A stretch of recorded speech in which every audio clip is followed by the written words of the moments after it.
हर खबर पर होगी आपकी पकड़। डाउनलोड कीजिए एबीपी लाइव ऐप।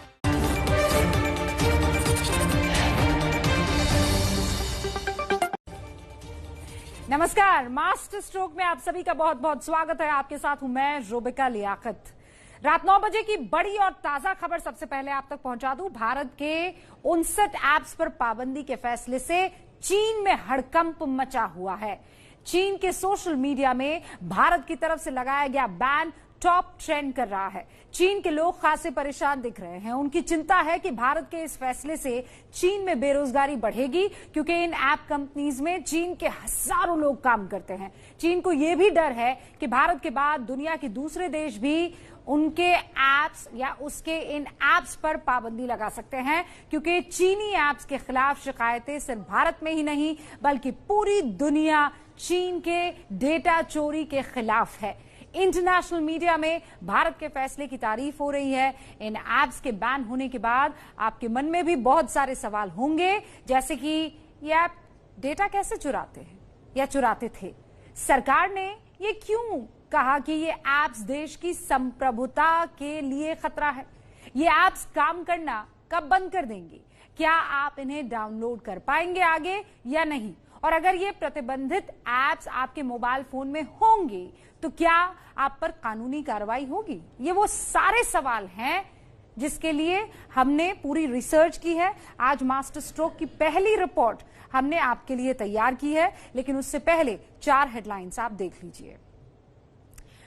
59 चीनी ऐप्स के बैन से बौखला गया है चीन। कहा, चीन के निवेशकों को सुरक्षा देने की जिम्मेदारी भारत सरकार की। चीन के सरकारी अखबार का लेख लिखा, भारत चीनी ऐप्स का सर्वर भारत में बनवाने को कह सकता था। प्रतिबंधित ऐप्स में टिकटॉक भी शामिल है। कंपनी को सालाना करीब 40,000 करोड़ रुपए के नुकसान की आशंका। बैन से कई टिकटॉक स्टार्स भी बेरोजगार हो गए हैं, लेकिन फैसले के लिए सरकार का साथ दिया है। हमारी गवर्नमेंट ने अगर कोई डिसीजन लिया है तो बहुत अच्छा लिया है। ये बहुत पहले लेना चाहिए था, जब चाइना इतने अटैक्स कर चुका है। अमित शाह और मोदी जी ने बहुत अच्छा काम करा है ये बैन करके। हमारा जो प्रिवेसी है, देश का सिक्योरिटी जो है वो खतरे में था और हमारे डेटा को चाइनीज गवर्नमेंट के पास बेचा जा रहा था। तो सरकार ने काफी अच्छा कदम आज उठाया है। पूरा दिन लगे हुए हैं टिकटॉक बनाने में। उनको पढ़ाई का कोई होश नहीं है। पेरेंट्स बोलते रहते हैं लेकिन नहीं, टिकटॉक ऊपर नीचे करते रहते हैं, उनको कोई होश ही नहीं होता है। चाइना जो है वो हम लोग को बहुत परेशान करता है और उन्होंने हमले भी किए हैं। इसलिए हमें उनके सारे ऐप्स जो उन्होंने वो बनाए हैं उन्हें हम लोग को डिलीट कर देना चाहिए। लद्दाख की गलवान घाटी में भारतीय सैनिकों को धोखे से शहीद करने वाले चीन को पहला झटका मिल गया है। 59 ऐप्स को बैन करने के फैसले में सरकार ने भले ही चीन का नाम न लिया हो, लेकिन जिन ऐप्स को प्रतिबंधित किया गया है वो या तो चीन में बने हैं या उनका मालिकाना हक चीनी कंपनियों के पास है। आपके मोबाइल फोन पर भी इनमें से कई ऐप्स होंगे। सबसे ज्यादा पॉपुलर तो टिकटॉक है, जिसके भारत में करीब 20 करोड़ से ज्यादा यूजर्स हैं। ये बैन लागू कैसे होगा? इस बैन के मायने क्या हैं? क्या अब ये ऐप्स डाउनलोड नहीं होंगे या जो पहले से डाउनलोडेड हैं वो काम करेंगे या नहीं? ऐसे तमाम सवाल आपके मन में भी होंगे। तो इन सवालों का जवाब हमने तैयार किया है। जैसा सवाल है, सरकार ने किस धारा के तहत ऐप्स पर पाबंदी लगाई है? आईटी एक्ट 2000 की धारा 69A के तहत इन ऐप्स पर पाबंदी लगाई गई है। सरकार की तरफ से क्या कहा गया है? सरकार ने कहा है कि इन मोबाइल ऐप्स के दुरुपयोग की बहुत शिकायतें मिल रही थी। ये यूजर का डेटा चुराकर भारत से बाहर के सर्वर को भेजते थे। ये बैन लागू कैसे होगा? इंटरनेट सर्विस प्रोवाइडर्स या टेलीकॉम कंपनियों को ऐप्स को ब्लॉक करने के निर्देश दिए गए हैं। यूजर्स को मैसेज दिखेगा कि ऐप्स को सरकार के आग्रह पर बैन कर दिया गया है। क्या नए यूजर्स इन ऐप्स को डाउनलोड कर पाएंगे? नहीं। गूगल प्ले स्टोर और एप्पल का ऐप स्टोर सारे प्रतिबंधित ऐप्स को अपने स्टोर से हटा देगा। कुछ ऐप्स हटा भी दी गई है। जो ऐप्स पहले से डाउनलोडेड हैं, उनका क्या होगा? सरकार इंटरनेट सर्विस प्रोवाइडर्स से इन ऐप्स के लिए डेटा बैन करने को कह रही है। इसके बाद ये ऐप्स काम करना बंद कर देंगी। क्या यूजर्स को खुद ऐप्स डिलीट करने की जरूरत है? नहीं, एक बार जब इन ऐप्स का इंटरनेट ब्लॉक हो जाएगा तो वो काम करना बंद कर देंगी। क्या भारत में ये ऐप किसी भी तरह से इस्तेमाल नहीं होंगी? VPN का इस्तेमाल करते हुए आप इन ऐप्स को चला सकते हैं, लेकिन वो गैर कानूनी होगा। इस प्रतिबंध का प्रभाव क्या होगा? प्रभाव टिकटॉक जैसे ऐप के उन यूजर्स पर पड़ेगा जिनकी इससे कमाई होती थी। कई ऐप्स के भारत में दफ्तर और कर्मचारी भी हैं, वो भी प्रभावित होंगे। भारतीय ऐप डेवलपर्स के लिए ये मौका है कि वो इन ऐप्स का भारतीय विकल्प लेकर आए और आत्मनिर्भर भारत की तरफ बढ़े। ऐप्स बैन होने से चीन को क्या नुकसान होगा? चीन का व्यापारिक नुकसान होगा। भारत के बाद दूसरे देश भी इन ऐप्स को बैन करने का फैसला कर सकते हैं। चीन को मैसेज मिल जाएगा। देखिए, इंडिया आज पूरी तरीके से एक दूसरे प्रकार का राष्ट्र है। वो कोई भी इस तरह की चीज को टॉलरेट नहीं करेगा जिसके माध्यम से आप उसकी इकोनॉमी में उसके निवासियों के अंदर घुस के उनका डेटा एकत्रित करेंगे और डेटा लेते जाएंगे और फिर उसका एनालिसिस करके उसका दुरुपयोग भी करेंगे। ऐप बैन होने से चीन को भले ही कोई बड़ा आर्थिक नुकसान न हो, लेकिन भारत सरकार ने चीन को कड़ा संदेश दिया है और इसकी खलबली चीन में दिखाई दे रही है। चीनी सरकार का मुखपत्र ग्लोबल टाइम्स बौखला गया है। ग्लोबल टाइम्स ने लिखा है, एक संप्रभु राष्ट्र होने के नाते भारत को अपने नागरिकों की डेटा प्राइवेसी को सुनिश्चित करने का अधिकार है, लेकिन इसके दूसरे तरीके हो सकते थे। अगर भारत के टिकटॉक की डेटा हैंडलिंग पर कोई सवाल थे तो वो कंपनी को अपने डेटा सर्वर भारत में शिफ्ट करने को कह सकता था। ये भी गजब है कि स्वीट सेल्फी और यूकैम मेकअप जैसी ऐप को राष्ट्रीय सुरक्षा के लिए खतरा बताया गया, जबकि ये ऐप्स लोगों की सेल्फीज को बेहतर बनाती हैं। दुर्भाग्य से डेटा प्राइवेसी के लिए असल कोशिशों के बजाय ये प्रतिबंध राजनीति से प्रेरित लगता है। ग्लोबल टाइम्स इतना बौखलाया हुआ है कि वो आंकड़ों से ये साबित करने में लगा है कि इन ऐप्स और चीनी फोन्स के बिना भारतीयों का काम नहीं चल सकता। ग्लोबल टाइम्स ने आगे लिखा है, ये नोट करना महत्वपूर्ण है कि चीन के स्मार्टफोन निर्माताओं का भारत के 80% स्मार्टफोन मार्केट पर कब्जा है। Xiaomi, Oppo और Vivo जैसे नाम भारत के घर घर में प्रचलित हैं। ये मोबाइल ब्रांड भारतीयों को कम पैसे में बेहतरीन प्रोडक्ट दे रहे हैं। कुछ विशेषज्ञों की माने तो इन 59 ऐप्स के भारत में 80 करोड़ से ज्यादा यूजर्स हैं। ग्लोबल टाइम्स की इस भाषा से समझ में आता है कि वो चीनी ऐप्स के बैन होने से कितना बौखलाया हुआ है। चीन का ये मुखपत्र चाहे जो दावे करे, लेकिन हकीकत ये है कि ये ऐप्स सीधा डेटा चीन भेजते हैं। इन ऐप्स को भले ही प्राइवेट कंपनियां चलाती हों, लेकिन चीन की सरकार और फौज इन कंपनियों के डेटा का इस्तेमाल करती है। चीन का मामला बिल्कुल अलग है। हाल ही में यूएस ट्रंप एडमिनिस्ट्रेशन ने खुलासा किया है कि उन्होंने पाया है कि बहुत सारी चीनी कंपनियों के पीछे डायरेक्ट कंट्रोल चाइना की आर्मी का है। अब ये बहुत सारी वो कंपनी हैं जो इस तरह के ऐप्स भी देती हैं। तो जब चाइनीज के कलेक्टिव ऐप्स को अगर आप देखें तो उनका उद्देश्य बहुत क्लियर है। एक तो दूसरे ऐप्स की तुलना में ज्यादा डेटा ले रहे हैं। दूसरी बात, ये डेटा भारत में नहीं रह रहा, भारत के बाहर जाके चीन में जा रहा है। कुल मिलाकर चीन अब चक्रव्यूह में घिर चुका है। ये बात सही है कि चीन आर्थिक तौर पर मजबूत देश है, लेकिन उसके खिलाफ अगर ऐसे संदेश देकर दुनिया को एकत्रित कर लिया जाए तो चीन की हार तय है।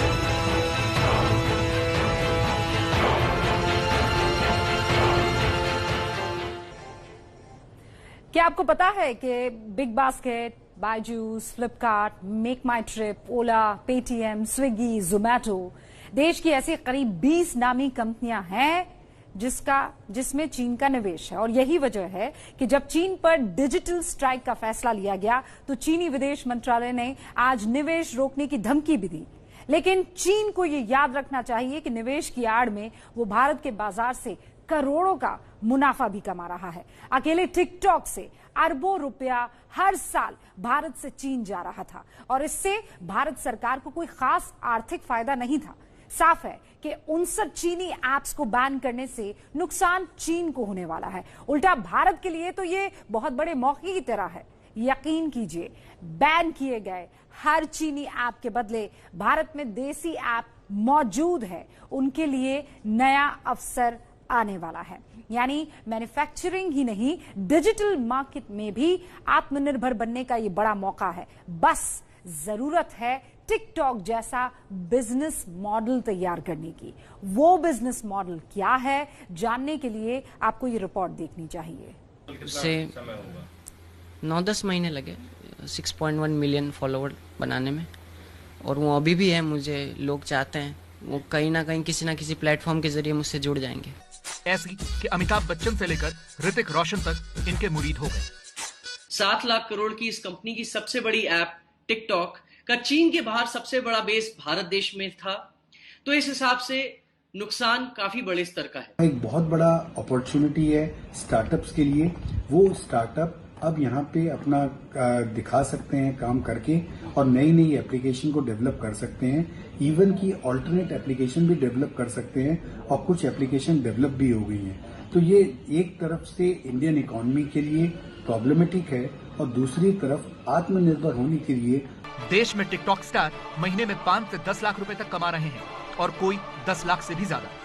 अनुमान के मुताबिक जिनके 1 करोड़ फॉलोवर्स हैं, उनकी औसतन 4 से 5 लाख रुपए महीने की कमाई होती है। शुरू तो हमने ऐसे किया था, मतलब मामूली वीडियो ही बनाई थी, ऐसी घर पर थे, वीडियो बनाई पहली, लेकिन जब चलती रही वीडियो हमारी, पब्लिक ने पसंद किया हम लोगों को, तो आज हमने यही काम बना लिया, टिकटॉक ही बनाने लगे। और काफी 4 साल हो गए इस काम को हमें करते हुए। 4 साल से हम वीडियोस बना रहे हैं। हमने 6 लोगों की टीम बनाई हुई है, अपनी पूरी टीम के साथ हम काम करते हैं। लेकिन अब सरकार ने टिकटॉक समेत 59 चीनी ऐप्स को बैन करने का जो फैसला किया है, उनसे इन सब की कमाई को झटका तो लगेगा, पर मुरादाबाद के टिकटॉक स्टार आमिर फिर भी सरकार का समर्थन कर रहे हैं। अर्निंग भी अभी अभी स्टार्ट की है हमने, पिछले 2 महीने से ही। 4 सालों से तो हम मेहनत ही कर रहे थे इस काम में, पर 2-2.5 महीनों से हमने अर्निंग स्टार्ट की है इस काम में। अब सवाल ये है कि ये ऐप्स ऐसा क्या कर रही थी कि राष्ट्रीय सुरक्षा और संप्रभुता को खतरा हो गया था? क्योंकि सरकार ने इनको बैन करने की जो प्रेस रिलीज जारी की है, उसमें ये साफ साफ लिखा है कि ये ऐप्स संप्रभुता और एकता के लिए खतरा है। हमारी अगली रिपोर्ट चीन की इसी चोरी का खुलासा करेगी, गौर से देखिएगा। 130 करोड़ भारतीयों की डेटा सुरक्षा और प्राइवेसी से संबंधित पहलुओं पर कई सवाल उठ रहे थे। हाल ही में ये देखा गया कि ये चिंताएं देश की संप्रभुता और सुरक्षा के लिए खतरा हो गई थी। आईटी मंत्रालय को ऐसी शिकायतें मिली थी कि एंड्रॉइड और आईओएस प्लेटफॉर्म्स पर मौजूद कुछ मोबाइल ऐप्स यूजर्स का डेटा चुराकर उसे गैर कानूनी तरीके से भारत से बाहर स्थित सर्वर्स पर भेज रहे हैं। सार्वजनिक तौर पर यह आवाज उठाई जा रही थी कि भारत की संप्रभुता और हमारे नागरिकों की निजता को खतरे में डालने वाले इन ऐप्स पर कड़ी कार्रवाई की जाए। इसी आधार पर भारत सरकार ने चीन के 59 ऐप्स पर पाबंदी लगाई। पर सवाल यह है कि इन ऐप्स से खतरा क्या था? चेक पॉइंट कंपनी के शोधकर्ताओं ने पाया कि टिकटॉक की साइट से हैकर यूजर्स की जानकारियां आसानी से निकाल सकते हैं। यहां तक कि यूजर्स की पर्सनल जानकारियां निकालना भी आसान है। अमेरिका में सरकार द्वारा दिए गए स्मार्टफोन पर टिकटॉक का इस्तेमाल बैन है।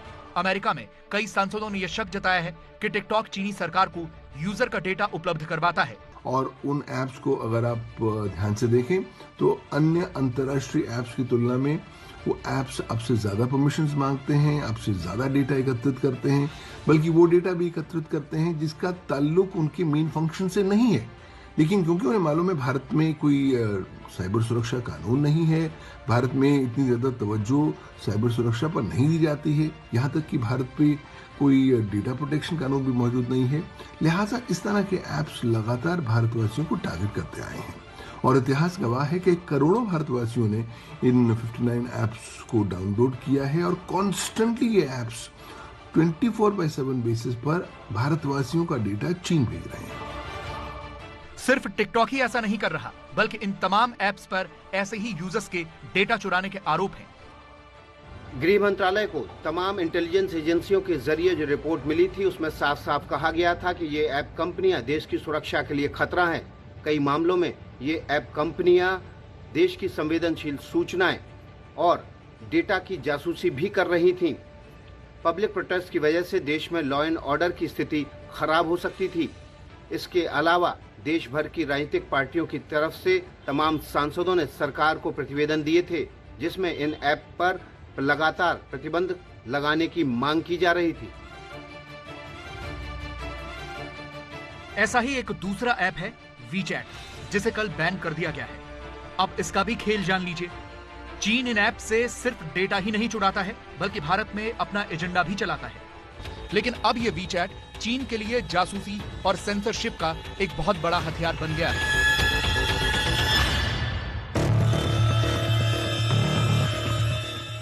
वीचैट वो जिन है जिसका मालिक चीन है। वीचैट के पास आपके मोबाइल के कैमरा और माइक्रोफोन की परमिशन होती है। उसकी पहुंच आपकी एड्रेस बुक और फोटोज तक होती है और वो इस डेटा को कभी भी अपने सर्वर पर कॉपी कर सकता है। आप जब अपना अकाउंट बनाते हैं तो उसे आपको सारी जानकारियां देनी होती हैं। 7 मई 2020 की ये 60 पन्नों की वो रिपोर्ट है जिसे कनाडा की टोरंटो यूनिवर्सिटी और सिटीजन लैब ने तैयार किया है। इस पूरी रिपोर्ट में वीचैट की जासूसी का सबूतों के साथ खुलासा किया गया है। हमने ये पूरी रिपोर्ट पढ़ी और उसके बाद पता चला कि वीचैट के संदेश चीन में मौजूद सर्वर पढ़ते हैं। चीन के सर्वर तय करते हैं कि मैसेज डिलीवर होगा या नहीं। चीन की सरकार के खिलाफ लिखा जाने वाला संदेश डिलीवर नहीं होता। ऐसा कोई संदेश, वीडियो या फोटो जिसमें चीन के अहित की बात हो वो वीचैट पर नहीं भेजा जा सकता।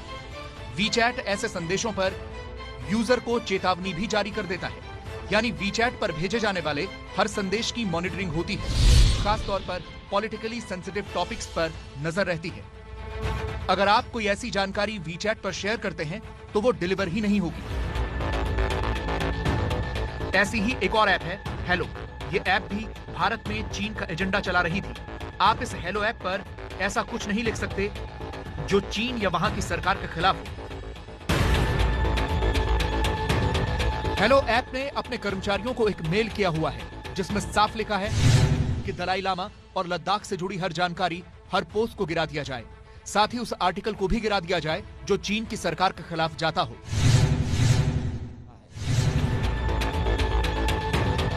लेकिन यह होता कैसे है? चीन के सर्वर्स को यह कैसे पता चलता है कि उनके किसी ऐप की किसी पोस्ट में उनके खिलाफ कोई कमेंट किया गया है या कोई वीडियो दिखाया गया है? हमें अपने इंटेलिजेंस के सूत्रों से एक दस्तावेज मिला जिसमें 413 शब्दों की एक लिस्ट है। इस लिस्ट में हर वो शब्द है जिससे चीन को नुकसान हो सकता है। आर्टिफिशियल इंटेलिजेंस के जरिए इन शब्दों को सर्वर में फीड करके ऐसी तकनीक विकसित की गई है कि कोई भी चीनी ऐप इन शब्दों या फिर इनसे जुड़े कॉम्बिनेशन को अपने स्तर पर रोक देते हैं। अब आप नोट कीजिए कि इन 413 शब्दों में कौन कौन से शब्द और कॉम्बिनेशन शामिल हैं।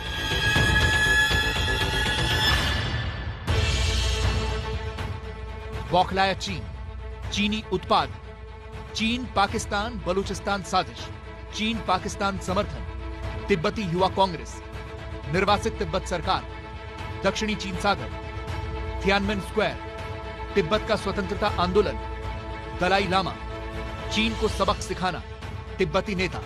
इस तरह के इस लिस्ट में अंग्रेजी, हिंदी और भारत की दूसरी भाषाओं के कुल 413 शब्द हैं।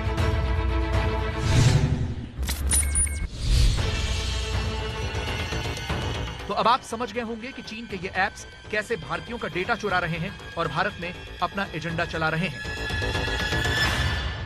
तो कल से बहुत बातें हो रही थी कि पीएम मोदी आएंगे तो बड़ी घोषणा कर सकते हैं, चीन को लेकर कुछ बड़ा ऐलान कर सकते हैं, टिकटॉक समेत चीन के 59 ऐप पर रोक लगा दी है तो उससे जुड़ी कोई बड़ी जानकारी साझा कर सकते हैं। लेकिन आज प्रधानमंत्री ने ऐसा कुछ नहीं किया। राष्ट्र के नाम संबोधन में चीन का जिक्र तक नहीं किया।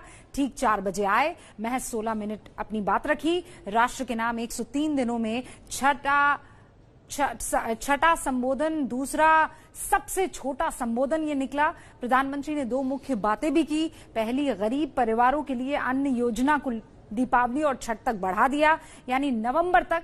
ये आज खत्म हो रहा था। यहां छठ का जिक्र थोड़ा राजनीतिक लगा क्योंकि ये बिहार का बहुत खास पर्व है और नवंबर दिसंबर में वहां चुनाव होने हैं। दूसरी बात में पीएम ने अनलॉक होते देश और बदलते मौसम को लेकर एहतियात बरतने के लिए कहा। बोला, जब सर्दी जुकाम बढ़ता है तब हमें ज्यादा सतर्क रहने की जरूरत है, लेकिन हम ज्यादा लापरवाह हो जाते हैं। इस बात को समझाने के लिए उन्होंने एक खास घटना का जिक्र भी किया। इसे जानने से पहले पीएम के भाषण से जुड़ी 4 हेडलाइंस आपके सामने। कोरोना के बाद पीएम मोदी ने छठी बार किया देश को संबोधित। गरीबों के लिए बड़ी योजना का ऐलान किया। 80 करोड़ गरीबों को नवंबर तक हर महीने 5 किलो गेहूं या चावल या 1 किलो चना मुफ्त मिलेगा। एक राष्ट्र एक राशन कार्ड योजना शुरू होगी। प्रधानमंत्री की जनता से अपील, कोरोना को लेकर ना हो लापरवाह, अनलॉक में सावधानी और सतर्कता बरतने की सलाह दी। मोदी के भाषण पर राहुल ने तंज कसा। कहा, शहाब जाफरी के शेर को ट्वीट करके, तू इधर उधर की ना बात कर, ये बता कि काफिला कैसे लुटा। जो भी लोग नियमों का पालन नहीं कर रहे हैं, हमें उन्हें टोकना होगा, रोकना होगा और समझाना भी होगा। अभी आपने खबरों में देखा होगा, एक देश के प्रधानमंत्री पर 13,000 रुपये का जुर्माना इसलिए लग गया क्योंकि वो सार्वजनिक स्थल पर मास्क पहने बिना गए थे। देश में कोरोना के बढ़ते मामलों के बीच प्रधानमंत्री मोदी ने आज लोगों को आगाह किया कि अनलॉक के दौरान भी वो नियमों के पालन में किसी तरह की लापरवाही न करें। इस बात पर जोर देने के लिए उन्होंने जिस प्रधानमंत्री पर जुर्माने की घटना का जिक्र किया वो है बुल्गारिया के पीएम बोयको बोरिसोव। पिछले हफ्ते बुल्गारियन पीएम वहां के मशहूर रिला मोनेस्ट्री चर्च गए थे। मुद्दा मोनेस्ट्री को आर्थिक मदद देने का था। इस दौरान पीएम बोरिसोव चर्च के अंदर अलग अलग जगहों पर गए, वहां लोगों से मिले, लेकिन इस दौरान कहीं भी अपने चेहरे पर मास्क नहीं लगाया। वो बिना मास्क के ही सबसे मिलते रहे, जबकि इस घटना के एक दिन पहले ही उनकी सरकार के स्वास्थ्य मंत्रालय ने ही ये आदेश दिया था कि सार्वजनिक जगहों पर सभी के लिए मास्क पहनना अनिवार्य है। बुल्गारियन पीएम ने अपनी ही सरकार के आदेश की अनदेखी की तो वहां के स्वास्थ्य मंत्रालय ने अपने प्रधानमंत्री को भी नहीं बख्शा और बोरिसोव पर चर्च में मास्क न पहनने के लिए जो जुर्माना लगाया वो भारतीय मुद्रा में करीब 13,000 रुपए का है। मास्क पहनने को लेकर बुल्गारियन पीएम की लापरवाही के कई वीडियो मौजूद हैं। जैसे इस वीडियो में जब उन्हें मास्क पहनने के लिए कहा गया तो देखिए कैसे वो इसे अपनी आंखों पर चढ़ाते हुए दिख रहे हैं। И por тази причина виждате, че дори премиерът ще се върне. И по тази причина виждате, че дори премиерът ще се върне да сложи пред това. इसी तरह इस महीने की शुरुआत में जब वो एक मेट्रो स्टेशन पर गए तो वहां भी वो लगातार बिना मास्क के घूमते रहे। उनकी देखा देखी उनके साथ के कई लोगों ने मास्क नहीं लगाया हुआ था। जबकि बुल्गारिया उन देशों में से है जिसने सख्त लॉकडाउन और मास्क को अनिवार्य बनाकर ही कोरोना पर काफी हद तक काबू किया है। अब मास्क न पहनने के लिए अपने ही प्रधानमंत्री पर जुर्माना लगाकर बुल्गारिया ने दुनिया के सामने एक नई मिसाल रख दी है। प्रधानमंत्री मोदी ने आज इसी से सीख लेने की सलाह दी।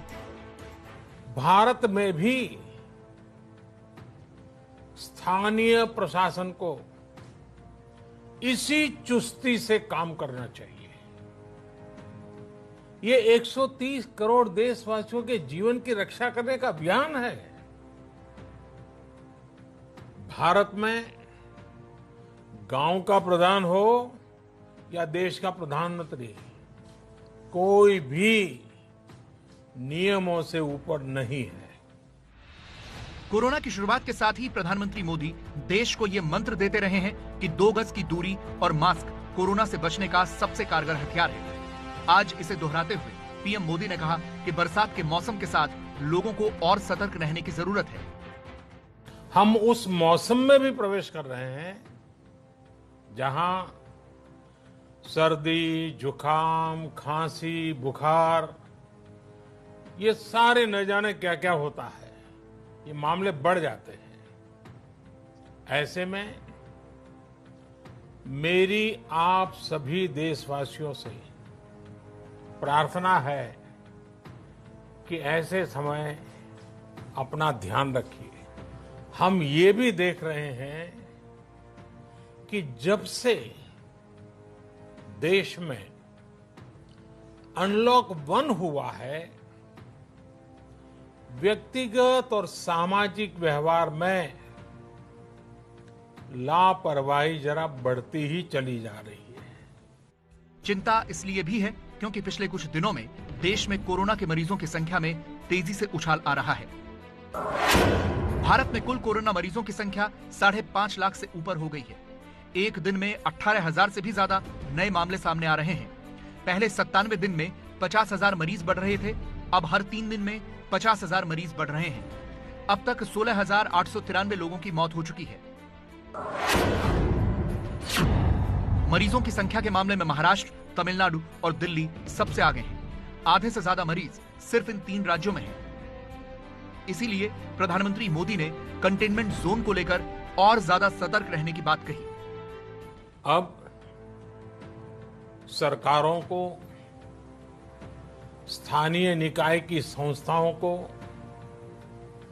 देश के नागरिकों को फिर से उसी तरह की सतर्कता दिखाने की जरूरत है।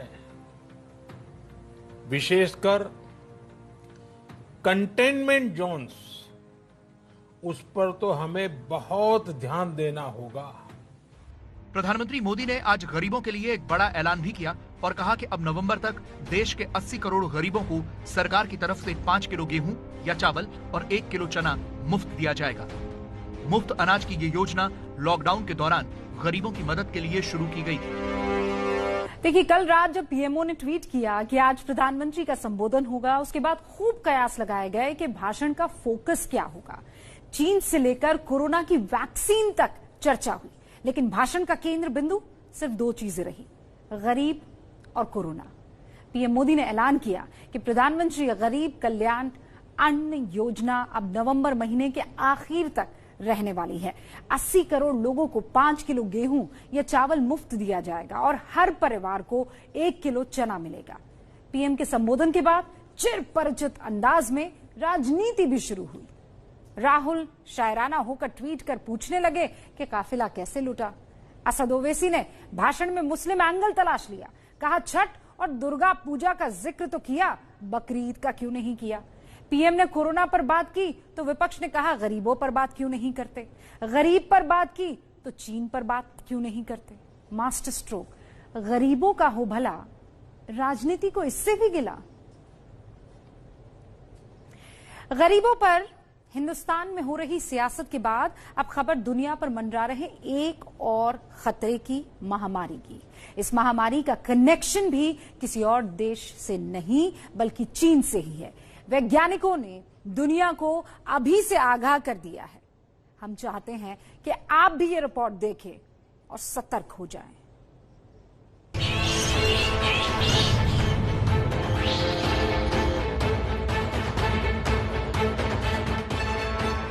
कोरोना के बाद दुनिया पर एक और महामारी का खतरा। चीन में एक और खतरनाक वायरस का जन्म हुआ।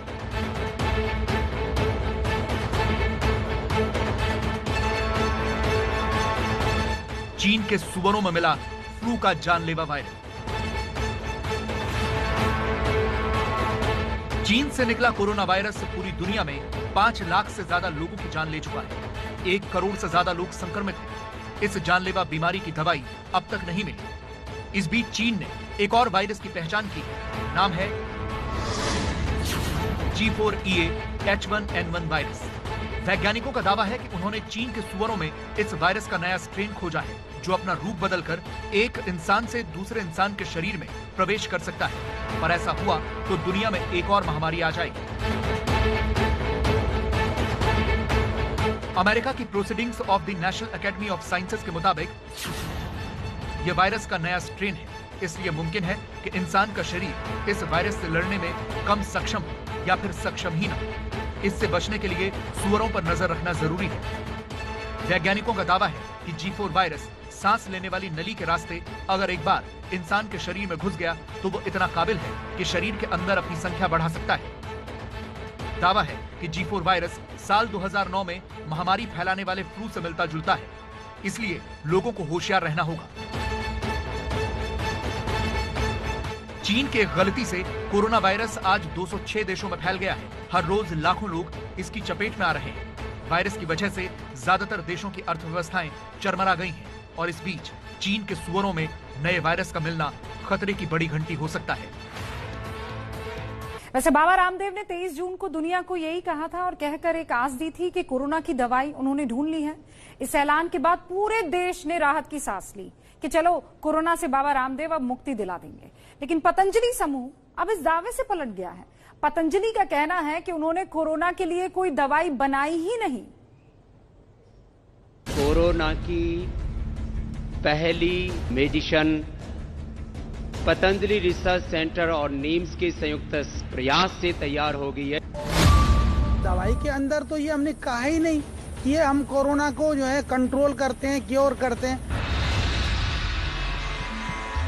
कुछ लोग ईर्ष्या भी करेंगे कि सारी दुनिया के वो डॉक्टर और हजारों नहीं लाखों करोड़ों का कारोबार जिस एलोपैथी में होता है वो वैक्सीन नहीं बना पाए।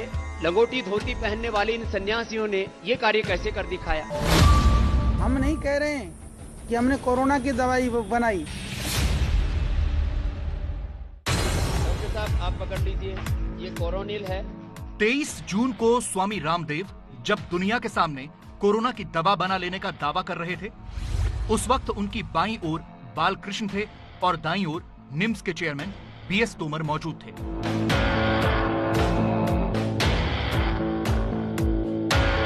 बाबा के साथ बालकृष्ण भी उत्साहित थे और बगल में खड़े बीएस तोमर भी जीत की हंसी हंस रहे थे। मगर दवा के दावे से पहले तोमर साहब मुकरे और आज आचार्य बालकृष्ण भी पलट गए। दवाई के अंदर तो ये हमने कहा ही नहीं कि ये हम कोरोना को जो है कंट्रोल करते हैं, क्योर करते हैं। हमने कहा कि हमने ये दवाइयां बनाई थी, वो क्लिनिकल रिसर्च के अंदर ये दवाइयां दे दी, दवाई देने से कोरोना के रोगी ठीक हो गए। एक झूठ को छुपाने के लिए बालकृष्ण ने दूसरा झूठ बोल दिया। जरा सुनिए 23 जून को स्वामी रामदेव ने क्या कहा था।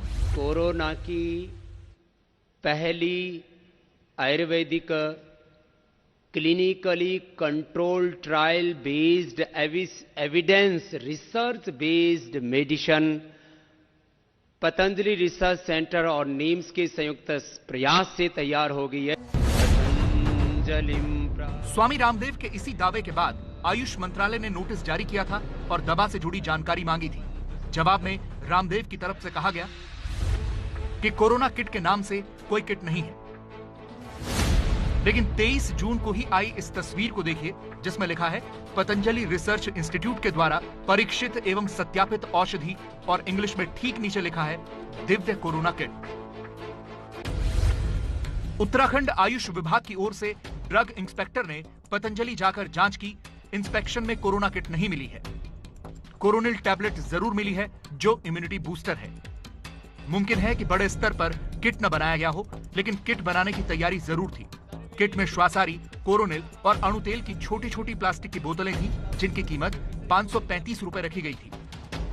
तीनों अलग अलग हैं और एक ही किट में डाल दी। उसका नाम हमने रख दिया कोरोना किट। 535 रुपए की ये कुल तीनों औषधियां हैं, मात्र 535 रुपए की। किट में से एक कोरोनिल दवा की पैकेजिंग पर भी आयुष विभाग को आपत्ति है। कोरोनिल टैबलेट के जो लेबल है उस पर इन्होंने कोरोना का चित्र अंकित किया है, जो कि मतलब ठीक नहीं है। तो इसमें ये कहते हैं कि हमने नहीं किया है, जबकि वो हमें लगता है कि वो है। पतंजलि ने कोरोना की न कोई दवा बनाई और न ही उसके पास इसका लाइसेंस था। पतंजलि ने सिर्फ प्रतिरोधक क्षमता यानी इम्यूनिटी बढ़ाने के लिए एक दवा विकसित की जो कोरोना से लड़ने में मददगार हो सकती है। लेकिन दवा की ब्रांडिंग ऐसे की गई जैसे कोरोना की दवा बना ली हो। कुछ लोग ईर्ष्या भी करेंगे कि सारी दुनिया के वो डॉक्टर और हजारों नहीं लाखों करोड़ों का कारोबार जिस एलोपैथी में होता है वो वैक्सीन नहीं बना पाए। ये हिमालय में भटकने वाले अनजान सन्यासी, ये भगवा पहनने वाले, ये लंगोटी धोती पहनने वाले इन सन्यासियों ने ये कार्य कैसे कर दिखाया। हम नहीं कह रहे हैं कि हमने कोरोना की दवाई बनाई। हम कह रहे हैं कि जो दवाई बनाई थी वो क्लिनिकल ट्रायल में कोरोना के रोगी ठीक हो गए। कोरोना से पूरी दुनिया जूझ रही है। ऐसे में पतंजलि कोरोना की दवाई बना ले तो ये देश के लिए गर्व की बात होगी। लेकिन बिना मजबूत आधार के ऐसी हवाई बातें करना ठीक नहीं। इससे लोगों का भरोसा कम होता है।